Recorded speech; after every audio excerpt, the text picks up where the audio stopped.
আল্লাহর পবিত্র ঘর তাওয়াফ করার ইচ্ছা দীর্ঘদিন ধরেই লালন করে আসছিলেন লিবিয়ার যুবক আমের মাহদি মনসুর। চলতি বছর হজের জন্য নিবন্ধন করেন তিনি।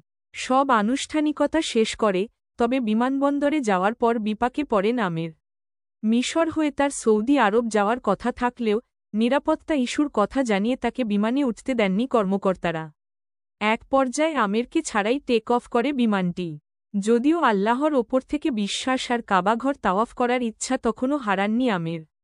কর্মকর্তাদের জানান, হজের নিয়ত তিনি করেছেন, তাই অবশ্যই মক্কায় যাবেন। এরপরই ঘটে বিস্ময়কর ঘটনা। যান্ত্রিক ত্রুটির কারণে ফিরে আসে বিমানটি। চেকআপের পর আবারও উড্ডয়নের জন্য প্রস্তুত হয় বিমানটি। তবে এবারও তাতে উঠতে দেয়া হয়নি আমেরকে। তবে আবারও ত্রুটির কারণে বাধ্য হয়ে বিমানটি দ্বিতীয়বারের মতো আবার ফিরে আসে। এ সময় পাইলট নিজেই ঘোষণা দেন, আমেরকে বিমানে না নিয়ে সৌদি আরবের উদ্দেশ্যে যাত্রা করবেন না। এরপরই তাকে নেয়া হয় বিমানে। হজের জন্য যাত্রা করেন আমের। সৌদি পৌঁছে হজ পালনকারী এই যুবক একটি ভিডিও বার্তায় বলেন, আমার আনন্দ ভাষায় প্রকাশযোগ্য নয়। আল্লাহ তার কুদরত দেখিয়েছেন।